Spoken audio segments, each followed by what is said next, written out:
Hello everyone, welcome back to my channel.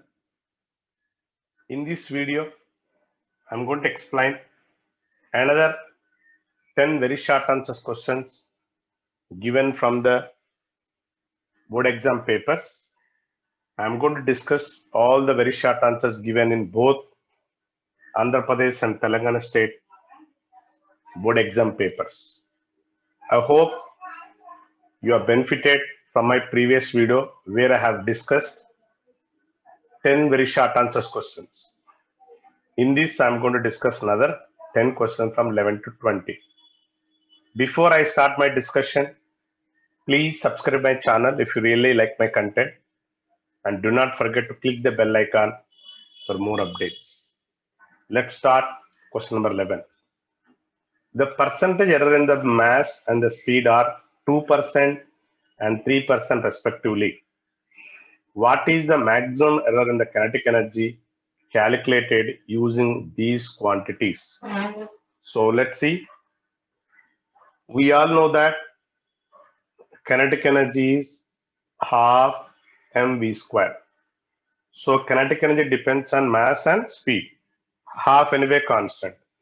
When we apply the derivative, you get delta Ke upon Ke into 100 is equal to delta m by m into 100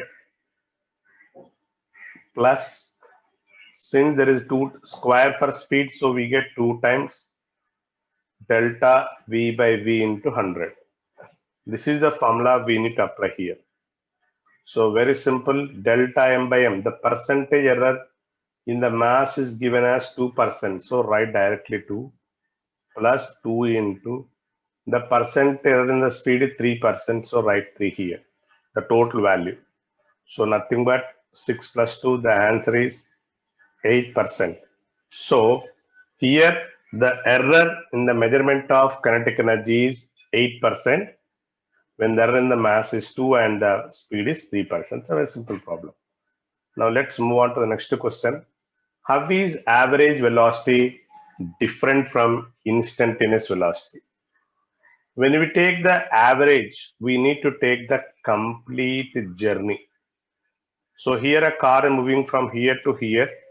So average means all the velocities it had at every point, or simply we say the total displacement by total time. So average velocity, just keep the heading like this, defined as the change in position of displacement divided by the interval time, in which R we can say that total displacement by total time. That is also the other way you can write. So if you look at a car starts from here and here, the total displacement is delta x and the total time is delta t for that journey. Then simply average velocity, the total change in the position, nothing but displacement by total time.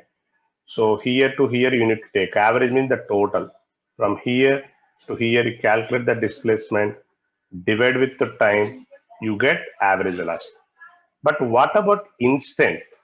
If you look at the car possess different velocities at different point. So what is the velocity of that car at that instant of time? That is called instant. See, from this it is very clear that the car is not moving with the same velocity, it's moving with different velocity, different point. So at a particular point, what is the velocity? So we write velocity of a body or a particle at any instant is called instantaneous velocity. So v instant is equal to, that means we have to take a small interval of time. When you consider the small interval of time, then that limit delta tends to become very, very small. Then that displacement, that at that point, the small displacement is dx and time is dt, that ratio we called as instantaneous velocity. So when limit delta t tends to 0, delta x by delta, I mean, it's nothing but dx by dt. So what does that mean? When I say average velocity, I need to consider the entire journey.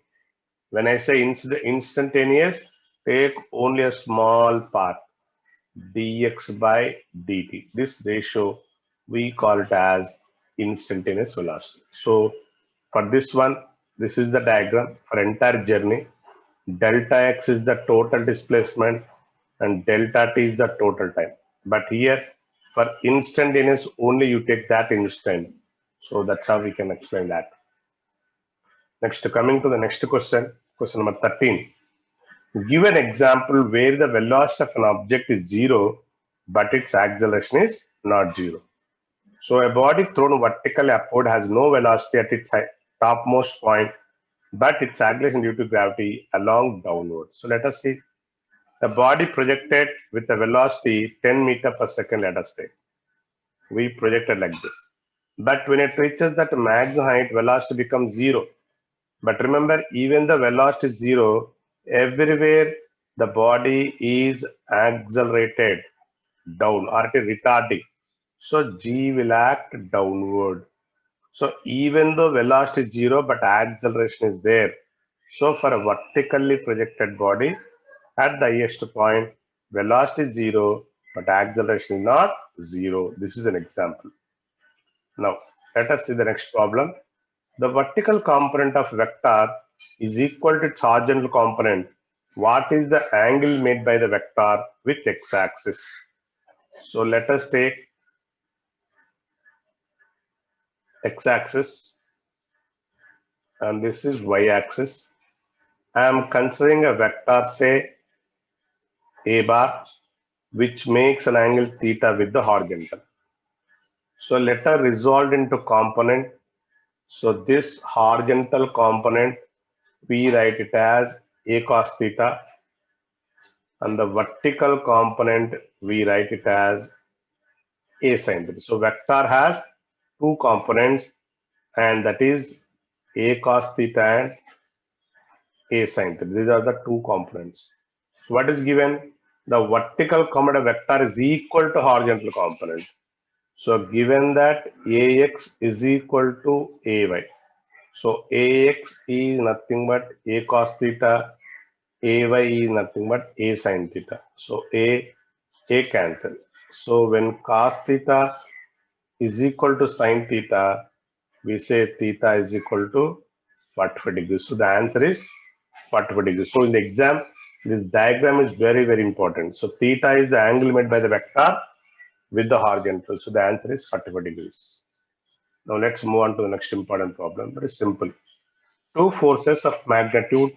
So let us write F1 is equal to 3 units, F2 is equal to 5 units, theta is equal to 60. From parallelogram law vectors, the resultant force is given by F1 square plus F2 square to F1 F2 cos theta. Simply substitute the values. F1 square is 9 plus 25 plus 2 into F1 3, F2 5, and cos 60 again 1 by 2. So simply these two cancel. So root over 34 here plus 3 5s are 15. So nothing but root 49, nothing but 7. Because the units are not mentioned, so simply we write 7 units.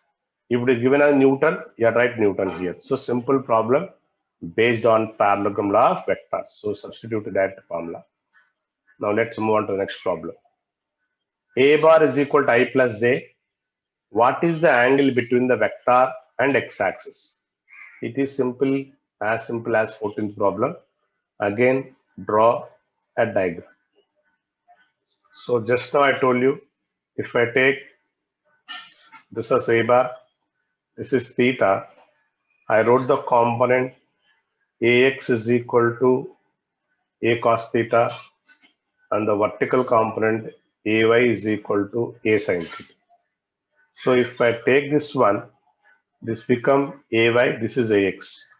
So tan theta is equal to ay by ax, where theta is the angle made by the vector with the horizontal. But if you look at the given vector, what is the given vector? I cap plus j cap. So if we compare with this, in the place of ax, I have 1. In the place of ay 1, the magnitude of that horizontal component 1. So therefore tan theta is equal to 1 by 1. That implies theta is equal to again 45 degrees. So angle made by this vector with the horizontal is nothing but 45 degrees with x-axis. So let's move on to the next question, number 17. When two right angle vectors of magnitudes, so let us take P as 7, Q is equal to 24. Since it is mentioned that right angle, so theta is 90. So again, use the resultant for parallelogram law vector. So P square plus Q square 2PQ cos theta. So nothing but P square is 49 plus 576. Anyway, cos 90 is 0. So this is nothing but root over 625, nothing but 25 units, because again no units are mentioned in the problem. Simply take. So it is an application of parallelogram law of vectors, direct formula. Now let us see question number 18. Again, two vectors are given, P bar and Q bar.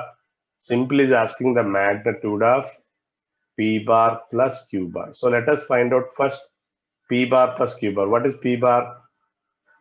2i cap plus 4j plus 14k plus Q bar is 4i plus 4j plus 10k.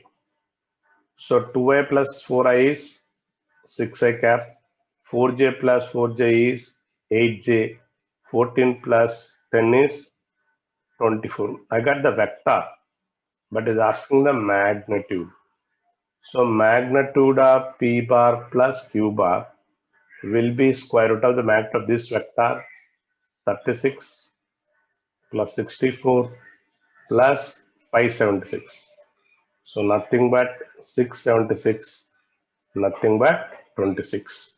So simply I can write P plus Q. This is nothing but the magnitude of P bar plus Q bar, which is nothing but 26. So magnitude of P bar plus Q bar is, the answer for this one is 26 unit, 26 only. Now 19th question. Can a vector of magnitude 0 have non-zero components? Let us take an example. Consider a vector A bar is AXI cap plus AYJ cap plus AZK cap, where AX, AY, AJ are components. What is the magnitude? The square root of AX square plus AY square plus AZ square. Given that the magnitude of vector is 0, vector of magnitude 0. So if I equate to 0, then obviously if this is equal to the square root on both sides, AX square plus AY square plus AZ square has to be 0. So this sum, the sum of these squares becomes 0 only when AX 0, AY 0, AZ 0. Otherwise, it will not be 0 because it's the squares. So even if it is negative also, it becomes positive. So if the magnitude of vector 0 means the components have to be 0 only. That's what I'm saying. Components are also 0. If the components are non-zero, then the magnitude can never be 0. For example, if I take AX is equal to 1, AY 0, AZ minus 1. So if you square them, add them, you'll get 2. So when the components are non-zeros, magnitude can never be 0. So if the magnitude of vector 0 means its components have to be 0. There is no other way. Now let's see the last question. What is the acceleration of projectile at the top of its trajectory? See, again, let us take a body projectile with velocity v0. When it resolve into components, this is v0 cos theta, and the vertical component is v0 sin theta. When it reaches the highest point, so let us take this the highest point.